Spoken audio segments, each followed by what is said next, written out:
Eugene. Hey, Dominic, how are you? I'm great. Nice to talk to you again. A pleasure. Thanks for having me on. Absolutely. I get to see you live and in person. We talk on the phone quite a bit, you and I. I know we do. It's always great fun. Yeah, always great fun. We kind of float around the same mentality in this business world that we're in. So I'm glad to have you on the podcast. Thank you very much. It's a pleasure. Sorry, Eugene, I cut you off there. What was that? I was just saying it's a pleasure to be here. Thanks. Yeah, perfect. So for those of you listening, you know that I like to bring new kinds of information to business owners. And you also know that I love strategic planning. I'm kind of a geek for it. Well, I do my geeking out really a lot with Eugene's company. Eugene's from Align Today, which many of you have heard me talk about. Eugene, tell us a little about who you are and how you come to be talking to a bunch of cabinet makers and tradespeople. Well, thank you, Dominic. So yes, my name is Eugene Terk.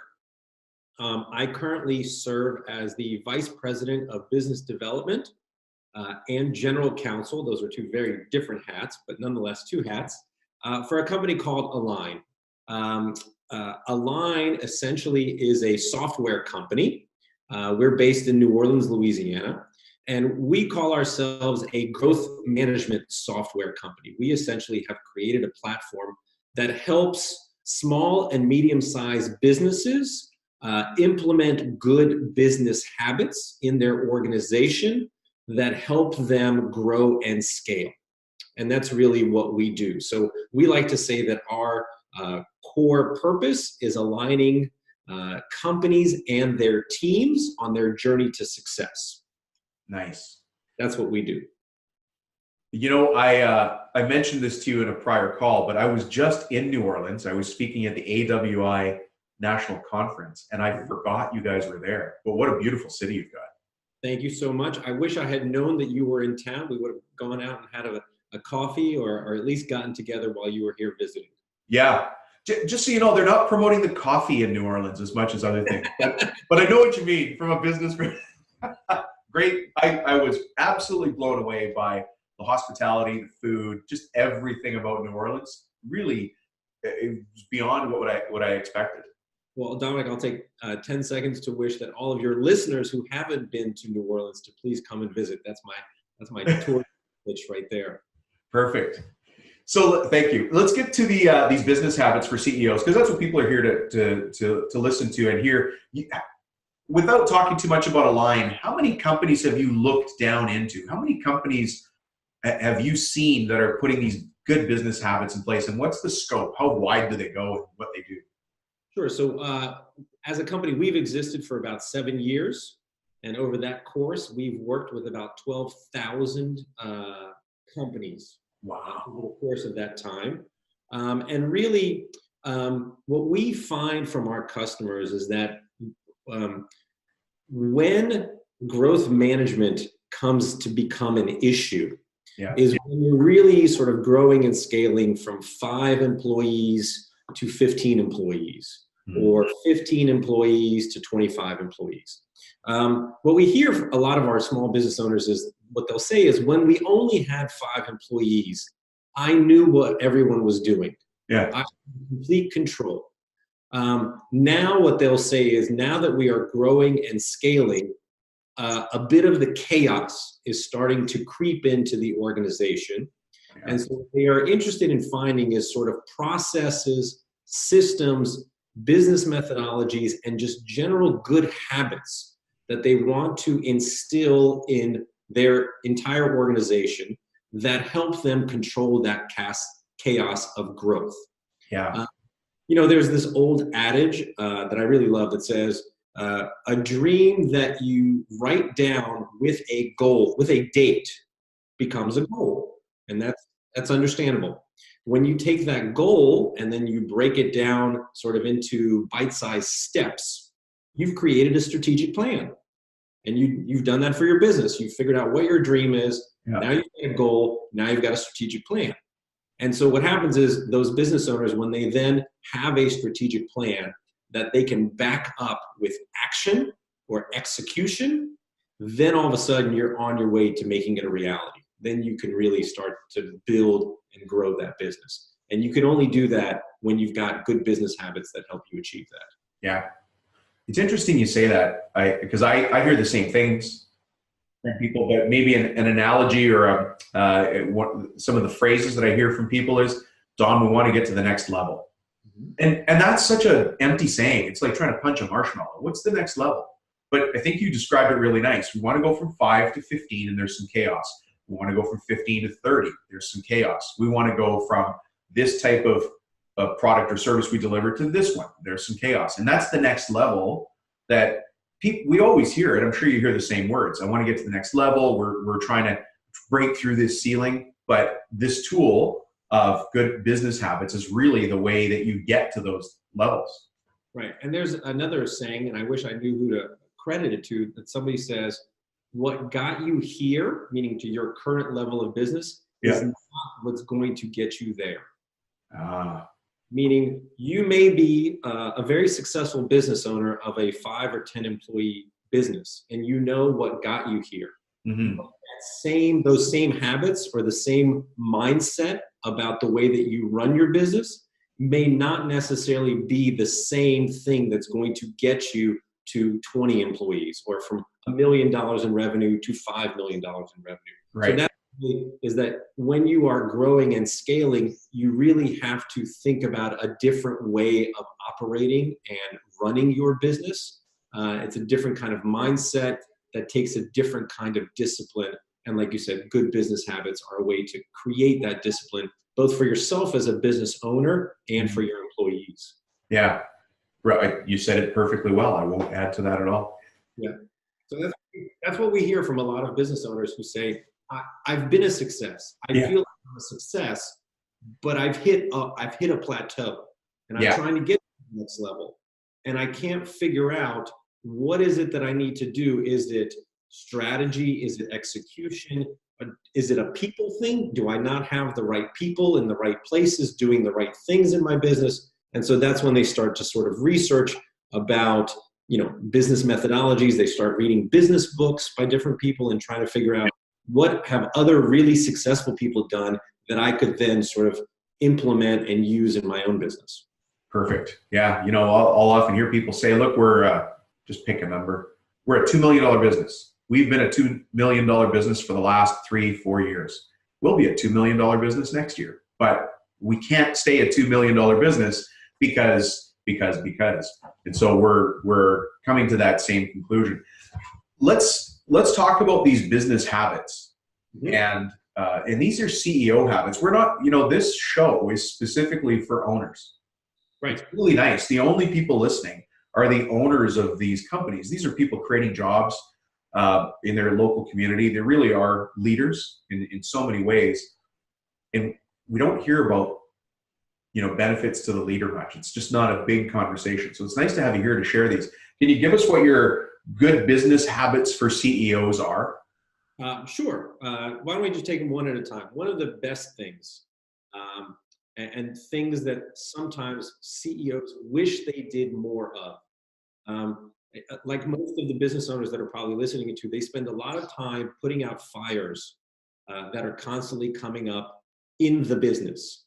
And so that prevents you from spending a lot of time thinking about things to help on the business. And that's where you were just saying, we geek out on strategic planning. And so one of the very first sort of fundamental good business habits to get into is creating and actually documenting a strategic plan. And, a lot of business owners have probably done a business plan for their organization. Maybe they did it when they were originally starting out and needed some seed capital. If they went to an investor or a bank just to get some money, that's sort of family. Yeah. And this is the business that I want to start. This is the market that we're going to be in. This is the product or service that we're going to provide. And a strategic plan is a little different. A good strategic plan has different sections that talk about the different parts of your business. And the first and most critical part is really the foundational pieces of your business. Why do you exist? Right. Who do you serve? What good or service do you provide? What are the values of your business? What are those critical core values that govern the way that you make a product, that you provide a service, the way you treat your customers, the way you treat your employees, that sort of define the culture of your. And those are very sort of intellectual things to think about. They're not necessarily how do I, finish that cabinet making job on State Street, or how do I get 3 new customers next month that I didn't have this month? Right. Really sort of esoteric, existential almost questions about who are we, what are we, why are we here? And so when you create a strategic plan, you have to have that foundational information. And it's good that all of your employees know that foundational information. Right. I've heard a lot of CEOs talk about, we created our core values. And what we now do is we hire and fire individuals based on our core values. Do we think that this is a person who is going to fit into the culture and is going to exhibit the core values that we want to express out into this business world? Yeah. This is a new way of thinking for a lot of people. So I'd like to hone in on this, because the feedback I often get when I talk about culture or vision or values, that Dom, this is just pink fluffy clouds. What are you talking about here? And I used to be that guy. Especially when I was a corporate guy, I used to think culture and vision and all that stuff was meh. But really, when I became an entrepreneur and really when I found my first success as an entrepreneur, I realized it was the culture of the company that drove the success almost as much as the product or the delivery that we had. It was the people. The magic is the people. So, I'm sorry, go ahead. No, please. Yeah, go ahead. I was just going to say that there's a very interesting exercise that I've heard people do, where they do, you basically create a chart where one axis is productivity and another axis is core values. And then you draw 4 squares within that chart. And you figure out, where do your people fit within that chart? So you might have someone who's incredibly productive, your best salesperson, your best craft maker, your best cabinetry guy, your best skilled laborer, but he is a poison in terms of the core values of your business. Right. So he's an A in terms of grading on productivity, but almost like a C or a D player when it comes to in living and exhibiting the core values of your business. Right. I've heard people say that those are the first people you have to get rid of. Now, scary proposition because of the incredible productivity that they provide. And if I can interrupt, what I also hear people say is, because they'll lay out that same thought and say, but that guy is my brother-in-law. That guy is my partner. That guy has worked here 30 years. My dad hired him. I can't let him go. So there's always these layers on there. And it's a real thing. It's an issue. It's a real issue. And the problem is that if they don't live the core values of how you want to run your business, it's essentially a cancer or a poison within the culture, which we just said is really important. And that will spread because other people won't want to work with that individual. That individual isn't going to exhibit the culture and the values that you want all of your employees to exhibit.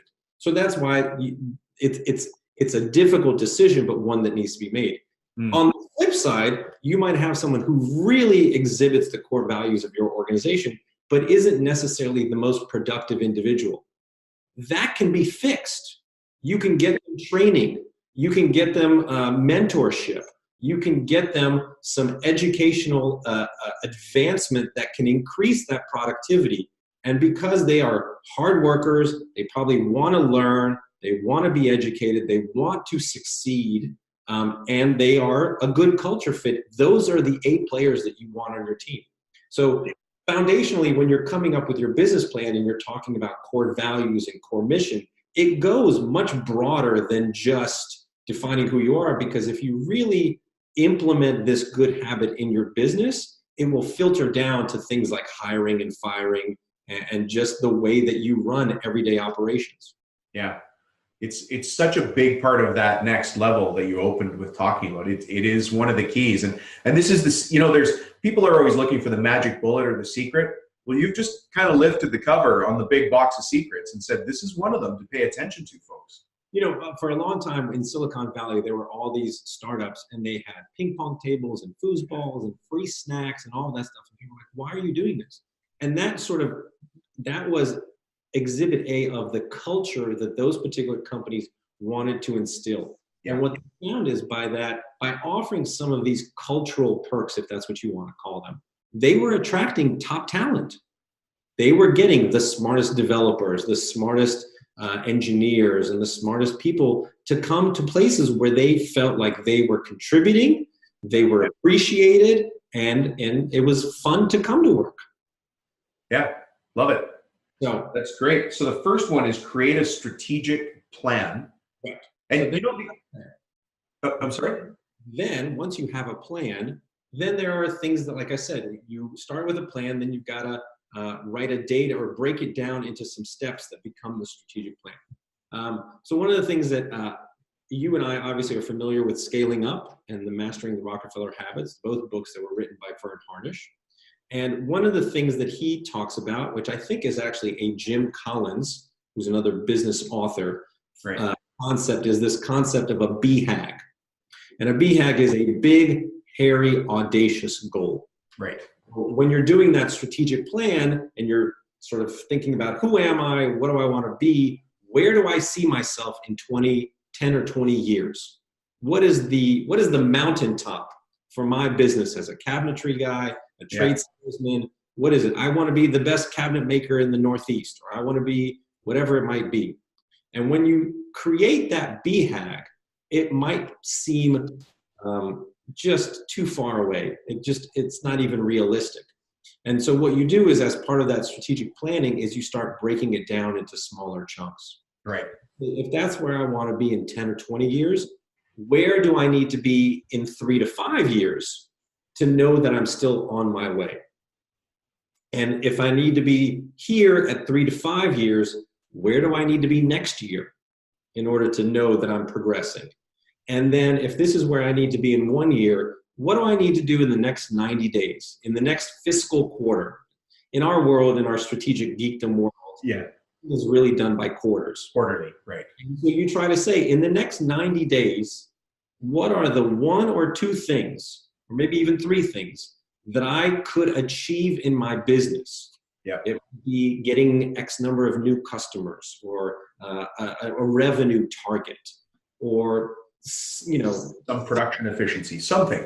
Yes, some reduction of some expenses in the business that will drive up profits, something. And say, these are the 2 or 3 things most critical in the next 90 days that if I can achieve, I'm going to continue moving down the road towards that 1-year goal, towards those 3 to 5 year goals, and ultimately that are going to drive me to my BHAG. Yeah, I heard a really great BHAG. And I think the couple that they're business owners that they do residential cabinetry. So on this call, we've got people that do commercial work, more of the architectural mill workers, and then we've got kitchen cabinetry people and countertops, and then we've got other associated trades, construction trades around here. This particular couple is in kitchen cabinets, and they do very high-end kitchen cabinets. And I think they surprised themselves when we got to the BHAG and what they came out with. And the husband actually said it, and they were off on this side conversation for a while. And the BHAG was this: we will produce the first 3D printed kitchen in our city. That's huge. It's crazy. And it goes exactly to what you said. Now, who do we have to be, and what do we have to do that? And it was like a light came on. I mean, there was something they were working towards. It's not just, let's do the Jones kitchen, then let's do the Smith kitchen. There's something bigger at hand because they had this BHAG. And I thought that was a really neat one. The one that is always brought up in circles, or whenever somebody's speaking about BHAG, is Microsoft's BHAG in the 70s. Right. BHAG was a personal computer on every desk in every office and home. Okay, which, when you think about it, Microsoft does not build computers. Microsoft was a software company, and yet their BHAG was a personal computer on every desk in every office and home. Wow. Because they knew that if there was a personal computer, odds are it would be running Microsoft software or Microsoft tools. Yeah. That was BHAG. And for a software company to have a BHAG that wasn't even related to software sounds crazy, Yeah. right? But Yeah. that was just where they saw their entire industry and where they wanted to be as part of that growth. Yeah. I wonder if they knew how things were today. If they had looked into the future, they could have said, we want a personal computer on every flat surface in your house. A tablet in every hand, every person's hands. Every kid's hand, yeah. A notebook on every lap and everything else, yeah. So for us at Align, is a billion priorities completed. Oh, wow. 1 billion priorities completed. Right. So we as a company, our software is used by other companies to set priorities for themselves within a given quarter. And so we've said that our success is driven by our users' success. So if the growing and scaling companies that use our software are completing their priorities, we will be on our way to our own success. Right. So it's interesting because like you're a business coach. We have a business coach. We work with a business coach who helps us sort of formulate these things. And I said to him, isn't it crazy that our BHAG is outside of our own control? That our BHAG depends upon our users completing priorities, meaning, right. Acme Cabinetry might be a user of Align and they aren't doing very well. And so they're not completing a lot of priorities. That's going to slow down our achievement of our BHAG. And he said, but listen, if you create good software that people find the value in, you're providing a product or a service that people are using, and it's helping them achieve their goals, that's what will get you to your BHAG. Absolutely. Yeah. That's another part of that good strategic planning, is thinking big, is coming up with that big idea and then starting to break it down into bite-sized chunks and saying, okay, what are the little small steps that I can do that I can get my team to focus on to really keep us moving in the right direction? Yeah. And those are the kind of visions that a CEO, president, yep. That's what we're there for, is to keep the team, all the people working in our shop and in our office, keep them focused on something bigger than just Smith Kitchen, Jones Kitchen, or doing the hospital rental, whatever it is. We have to have a bigger plan in place for our people. That's what helps them work in that high productivity, high culture area. And the other thing about creating a business plan is it's one thing to just have a CEO or the executive team come up with this and document it. You've got to write it down. Yeah. The other thing is you have to make it visible to the other people in your organization. Because you want everyone on the team to know where the company is going. What's the goal? What are we all working towards? What are we trying to achieve? And how do my individual contributions help the company continue on that pathway to success? Right. So it can be just something that the executive team goes away for a day or 2 days at a strategic planning retreat and comes up with this plan, and then it gets filed away in a desk drawer somewhere. It has to be a living, breathing document that everyone is a part of. They may not be part of the drafting of it, but they are then part of understanding the vision of the CEO, the talent and the vision of the executive team about where they want to go and how everybody's going to play a part. It's I like the way you explain that, because sometimes I'll talk to people about strategic planning. As you said, I'm a business coach, right? So I meet companies and we talk about the changes they want to make. And so we'll talk about the strategic plan. And every once in a while, somebody will say, well, hang on, Don, we have a business plan. And I hear that and I get it. I've done business plans for my past business. I spent a lot of time doing them. Some people hire other companies to do their business plan, which I think is the wrong way to go. But regardless, you take that business plan and it's in a beautiful binder, leather bound, very expensive. You give it to the bank.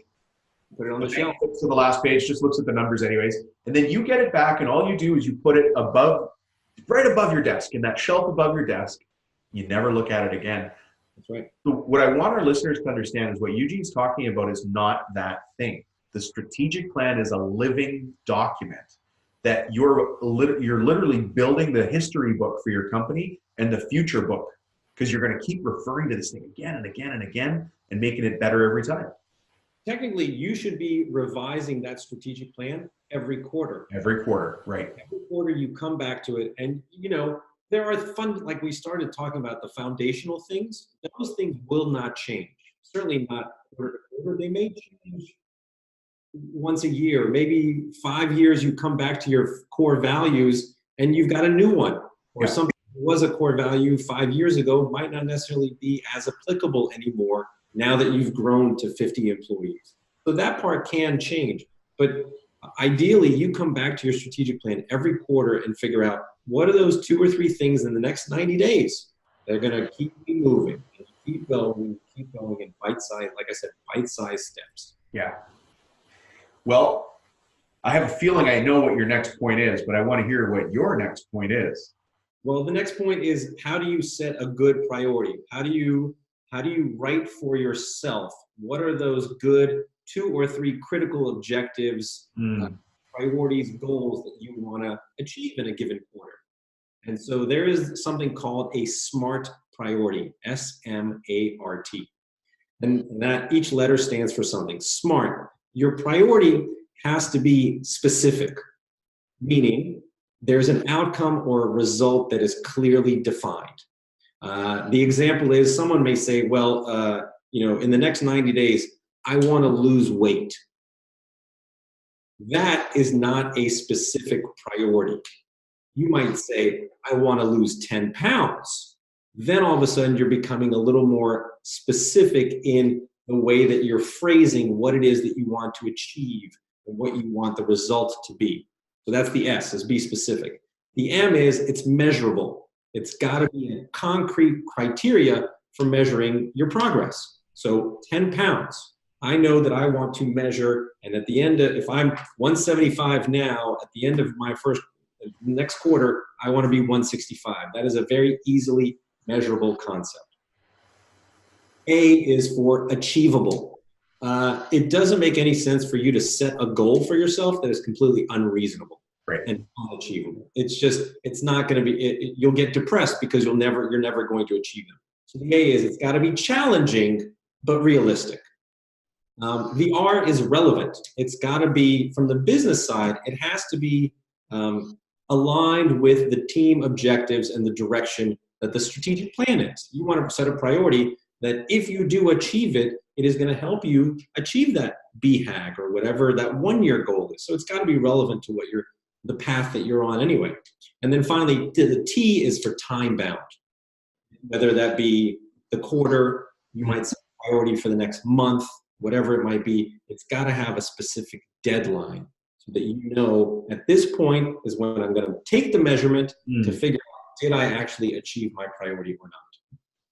That's the other critical thing, is at the start of a quarter, write good priorities that really will drive your business, and figure out at the end of the quarter, did you really achieve them by measuring your success? This brings up a good question, and I wonder if maybe just your perspective, you may not have data on this, but what's your perspective? How many people try to do this on their own, and how many people bring in a facilitator, a coach, a mentor, like a senior person who can walk them through that? Sure. And there are obviously huge groups of both. And the difference is, I don't have data. I can tell you that, for instance, on users of a line of our software, I think the current breakdown is about 60% of our users have coaches. 40% do not. Now, and there are different reasons for why people will choose to have a coach versus not. Coaches can be expensive. Sometimes people just think that they can self-implement these good habits. Right. And that's fine. There have been many successful people who have gone both routes. The thing that I think business coaches add that self-implementation does not is an outside person who is holding the CEO accountable. Because if you're just a CEO who's trying to self-implement, you might get a little lazy, or you might make some excuses for yourself on why you didn't achieve or your team didn't achieve a priority. Having someone as an outsider who is looking in and holding the CEO accountable to come in and say, okay, at the start of the quarter, you said You and your executive team and your company are going to try to achieve these 2 or 3 things. Here we are 90 days later, and you didn't achieve them. Now tell me why, and what are you going to do differently going forward? Right. That's the real critical difference that I think there's value that people find in having that outside set of eyes and ears, sort of a sounding board to talk about ideas and things that can help them achieve and be held accountable. Yeah, I would add to that because, and obviously I'm a coach, so I come at it from that coach side. I think the other thing that we provide is perspective. Yeah. Because the CEO is busy, the CEO, president, whatever they're called, the executive director, they're busy doing a whole bunch of things. And so the perspective that the coach brings is the reminder, hey, it's time to do the next strategic plan. Hey, we're supposed to get this done. And it's like a built-in human reminder that's there at the management level. Quite often, this all happens in confidence. You know, the president will do these meetings with their team without the coach. So it's a one-on-one, at least the way I do it, it's a one-on-one with the owner, but sometimes with the larger group. But it's that perspective. Hey, don't forget this. Are you looking at this angle? What about this perspective? We should get that person's input. And that's when you get the buy-in. That's when it starts to get wheels of its own. So this is great. It's really interesting to hear that 60-40 split. And I also think the coach provides the discipline that sometimes the CEO or the business owner might not have without one. So well, you want to have a quarterly planning session. And sometimes the CEO or the business owner might say, we are too busy right now. We have too many orders. And then a guy like me comes along and just books it. We're doing it. We have too many things going on in the business to spend a whole day thinking on the business and figuring out where are we going to go in the next quarter. Yeah, and that's quite often the spinning our wheels syndrome. I don't know if you hear that, but sometimes I'll hear that from somebody leading a company. Like we try to put these things in place, but we're spinning our wheels. We're having the same conversation we had 3 years ago, right. And we just got to do something else different. Yep. Yeah, wonderful. Next business habit, if you're ready. Yeah, I'm ready. I'm taking notes.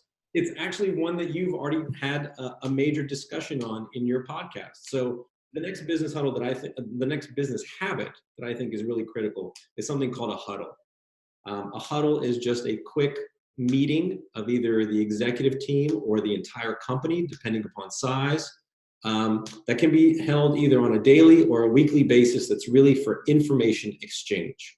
Mm-hmm. It is critical within any growing organization that there be smooth and efficient information exchange so that everyone knows what everyone else is working on, and that information helps keep everyone focused and aligned on those priorities that you set for yourself.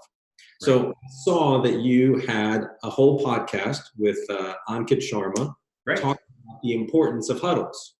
So I hope that all of your listeners are already well aware of this, because it really is critical, and it's something that can really drive significant value within the organization. Mm-hmm. I've visited Ankit's actual huddle. Like, I've gone to his office and I've seen the huddle, and it's impressive to watch because the team's bought in, and he actually doesn't run the huddle.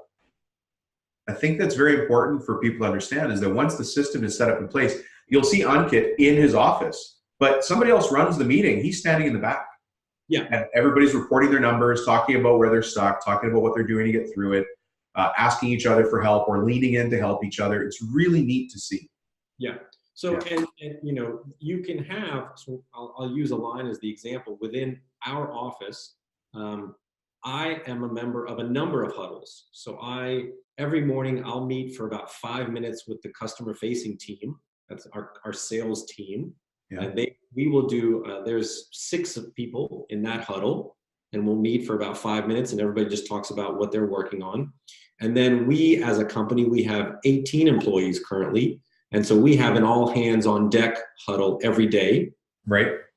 And so you would think that an 18-person meeting where everyone speaks is just going to drag on for an hour or so.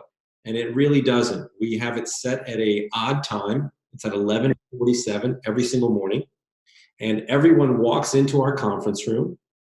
And usually whatever you're going to talk about, you've already written down. You've already documented it. In our case, you do it in the Align software, so that when you walk in, you know exactly. There's no what was I working on yesterday? Yeah.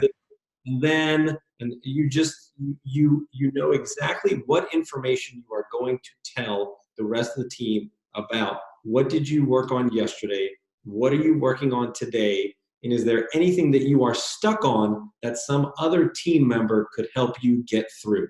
So all focused on the priorities again. What am I doing to help drive the business in order to achieve priorities? And is there something else that I'm stuck on that another member of the team can help me get past? And that's it. So our 18-person meeting, including remote employees, by the way, takes anywhere from 5 to 12 minutes. I love it. People are blown away by that, Eugene. You can get through that many people in less than 15 minutes. We do it every single day. Yeah, and that's because there's discipline. There's a flow. There's a rhythm, a cadence, and it's preset. It's a preset expectation, right? Yes. I think that a lot of people listening would be blown away that you have an 18-person meeting in that short a time. Yep.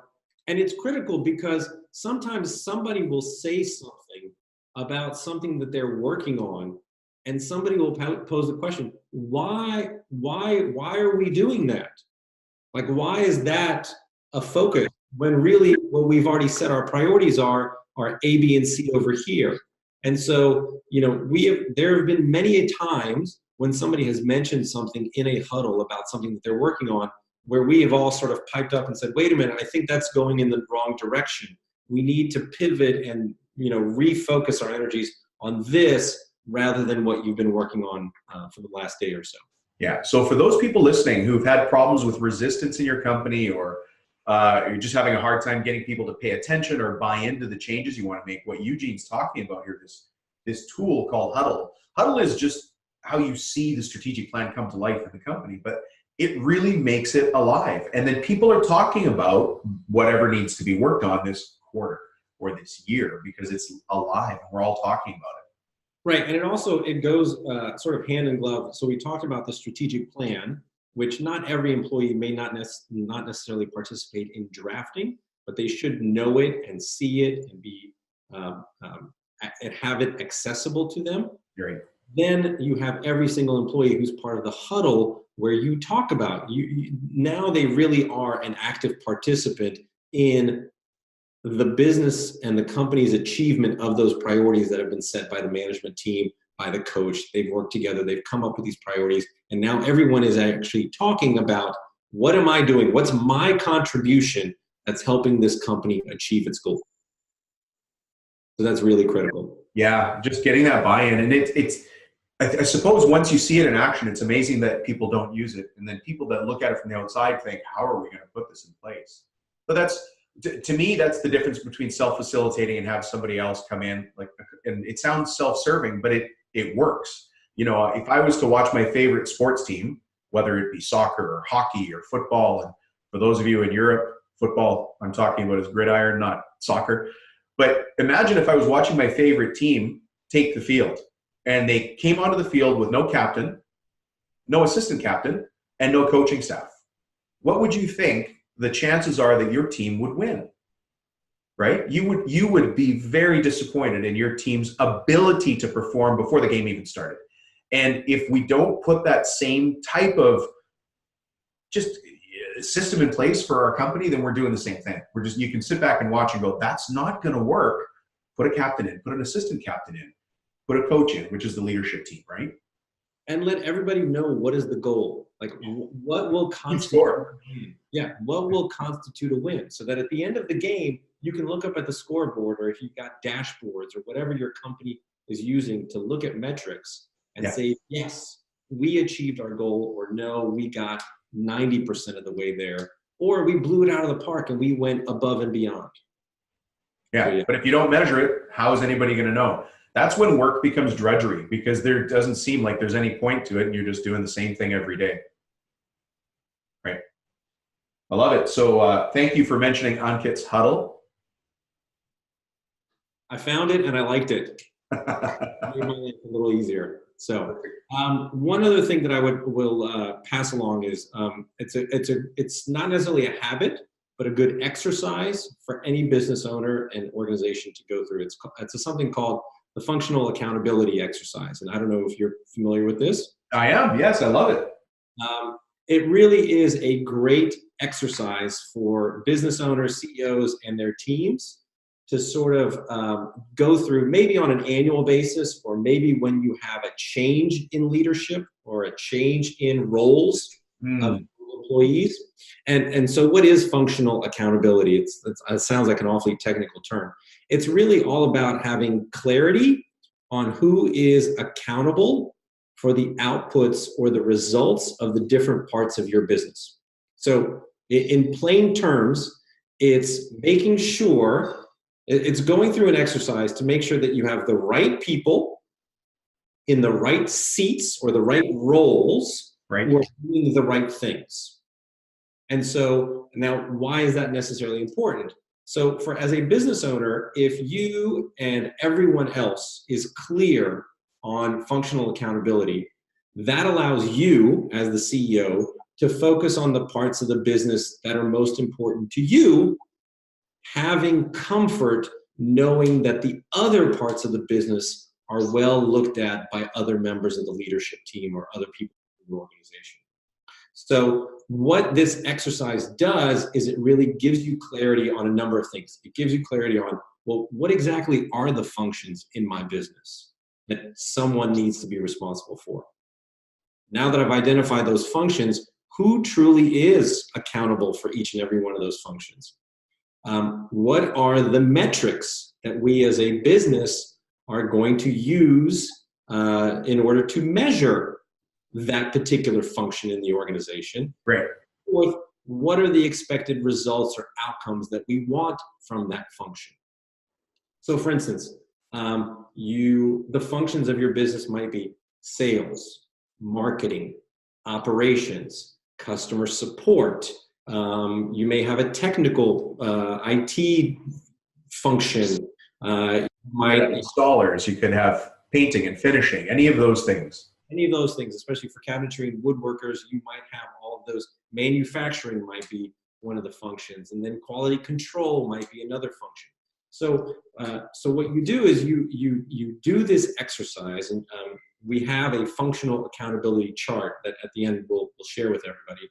And what this chart, when you go through this exercise, what it ensures is that every function that you've identified in your business has one and only one person accountable for it. You can't have more than one person accountable for any one function. And you have to make sure that every function has someone accountable, that there aren't functions that are not, and that no one person is accountable for too many functions. So you're making sure you've got the right people, the right seats, doing the right things, but that no one person is really doing way too much. Just for the sake of it here, Eugene, what happens if we do the FACE exercise, the functional accountability chart exercise? It's called FACE, F-A-C-E. What happens if we do that and we've got a category that's important, but nobody's responsible? There's not one person who gets responsibility for that. What happens to that company, or that, what could be the impact? That work doesn't get done. Doesn't get done. Yeah. Either that, or it may get done, but you're not going to achieve the metrics and the goals that you set for that function, because no one is really sort of guarding the hen house, as we like to say. Yeah. No one is keeping track of that particular function and making sure that it is in connection with every other function, working cohesively and in a line to get results achieved. And this, I see this happening when a company is going through some sort of growth. Earlier you mentioned 5 to 15 employees, or 15 to 20 employees, or changing markets. This is one of the things that a president will find as a gap in the company. We're growing, but we've ignored X, whatever it is. And what will often happen is you've got a key employee, one, maybe two people, quite often it's one, and he or she's getting loaded.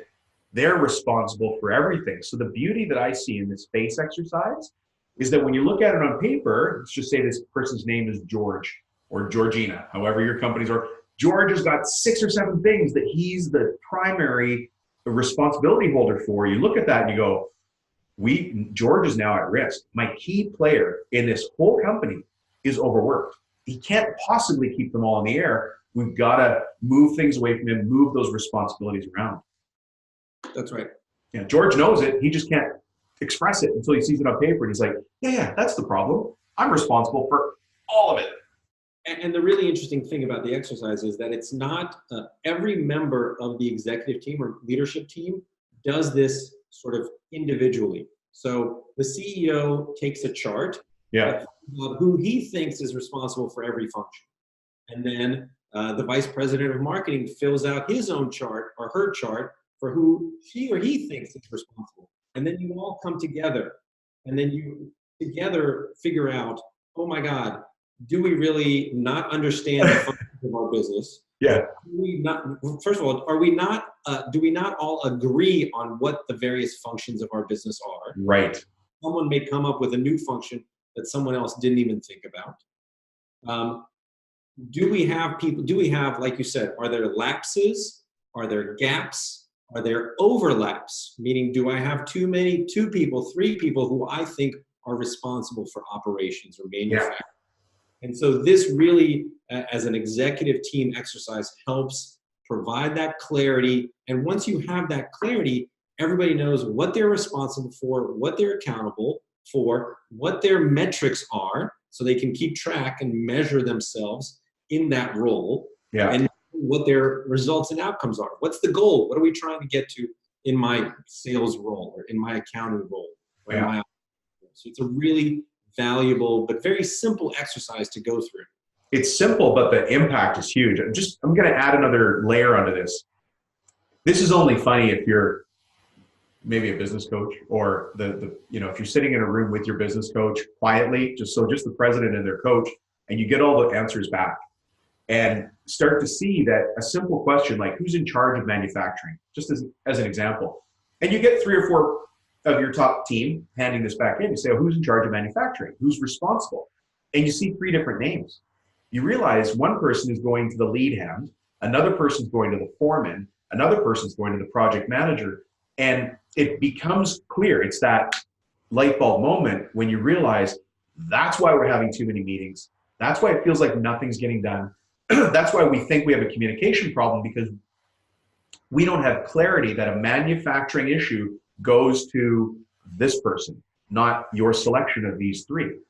Just as an example, off the top of my head from some of my experience, but that makes it so apparent when a president looks at it and goes, oh, uh-oh. And then you know what to go and fix. It's so easy. It's right in front of you. That's right. Yeah. Well, that's fantastic. Are there any other good business habits for CEOs, or should we? Listen, I think if you start with those, I think you'll be on your way to really putting in some discipline into the organization, some structure into your company. I think if you have the discipline to start with a huddle, and if you can then think about those foundational sort of existential questions in your strategic plan: who are you? Why do you exist? What do you provide? Who's your market? And then ultimately, where do you want to be? Where's your BHAG? So that you can work backwards from that to establish smart priorities on a quarterly basis and measure them somehow, some way, figure out a way to keep track and measure those systems. You'll be well on your way to putting in systems that will help control the chaos, as we started talking about from the very beginning, as you're growing and scaling. Yeah. In the language of a lot of the people who would be listening to this podcast, cabinet makers and architecture millworkers, we're just talking about putting a project management plan in place for your company, just like you do for an important install. Correct. This is really a 30,000 level view. It's not meant to get into the granularity of every single project that you're working on. Like I said, the kitchen install on State Street, a project is something that has a very set time period for when you're going to complete it.